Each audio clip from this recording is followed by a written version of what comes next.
आज एक नया शिगुफा आया शहर में, वन नेशन वन इलेक्शन। अच्छा भाई, क्या है ये कुछ नहीं है, ये इस देश के संघीय ढांचे पर एक जबरदस्त प्रहार है। लेकिन ये असल में एक शिगुफा है, क्योंकि नरेंद्र मोदी जी भी जानते हैं कि इसको पारित कराने के लिए उनको लोकसभा में 362 वोट चाहिए। उनकी एनडीए के पास 293 है, राज्यसभा में भी ये पारित नहीं हो पाएगा, वो जानते हैं। लेकिन ये शिगुफे इसलिए रह रहकर छोड़े जाते हैं जिससे कि इस देश में चर्चा बनी रहे, बेकार के मुद्दों पर असल मुद्दों से ध्यान हटाया जाए। इस बात से ध्यान हटाया जाए कि नरेंद्र मोदी और बीजेपी बुरी तरह से हरियाणा और जम्मू कश्मीर, झारखंड और महाराष्ट्र हारने वाले हैं। वन नेशन वन इलेक्शन की बात करेंगे, अरे एक साथ महाराष्ट्र, झारखंड, हरियाणा और जम्मू कश्मीर तो करा नहीं पाए, बड़ी बड़ी बातें करने चलते हैं। लेकिन दो तीन चीजें हैं जो बहुत दिक्कत तलब है इस रिपोर्ट में। करीब 18,626 पन्ने की ये रिपोर्ट है।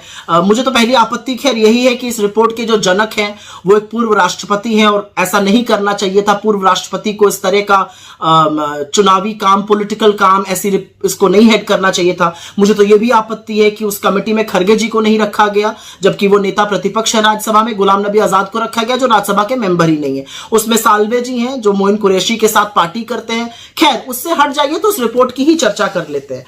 यह report one nation one election तो सबसे पहले तो है ही नहीं, क्योंकि यह कहती है कि एमएलए एमपी का चुनाव एक साथ होगा, मतलब 5,000 लोगों का, और पंचायती राज 100 दिन बाद होगा। तो यह वन नेशन वन इलेक्शन कैसे हुआ? 5,000 लोगों का चुनाव एक साथ होगा, फिर पोलिंग स्टेशन बनेंगे, फिर पोलिंग पार्टी बनेगी, फिर बंदोबस्त होगा, फिर सिक्योरिटी फोर्सेस आएंगे, करीब 1.5 करोड़ लोग फिर से लगेंगे इस पूरी प्रक्रिया में, क्योंकि 30 लाख जो निर्वाचित होते हैं हमारे पंचायती राज के लोग, वो तो वन नेशन वन इलेक्शन में आए नहीं, पहली चीज।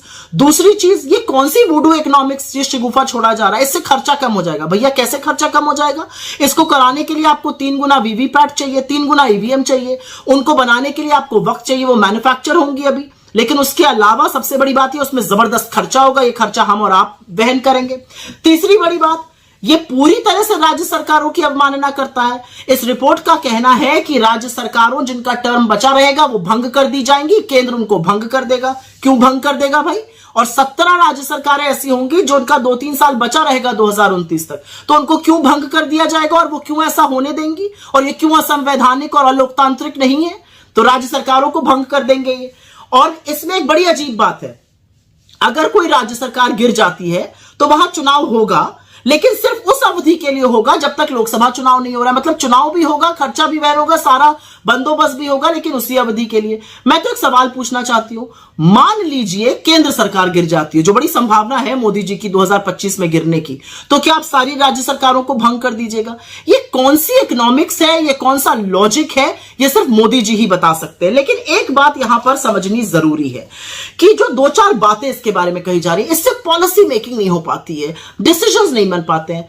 4 साल 11 महीने आपसे पॉलिसी मेकिंग नहीं हो पा रही है, उसी 1 महीने में आपको सारी पॉलिसी मेकिंग करनी है। सारे जो पुराने निर्णय हैं वो चलते हैं, नए निर्णयों के लिए इसी से परमिशन मिल जाती है। ये सिर्फ और सिर्फ संघीय ढांचे पर प्रहार है। और ये एक जो बीजेपी का ऑब्सेशन है ना, one nation this one nation, हम one nation this and that नहीं है, हम वन नेशन वन लैंग्वेज नहीं है, हम वन नेशन वन रिलीजन नहीं है, हम वन नेशन वन कल्चर नहीं है, हम वन नेशन वन कलर नहीं है, हम वन नेशन एक जैसे नहीं लगते हैं।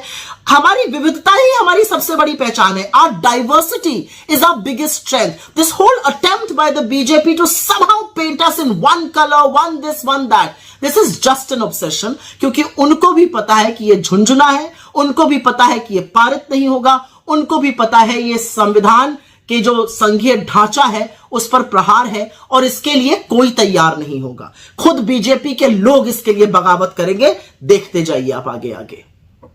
खत्म, bye bye, tata, goodbye, गया।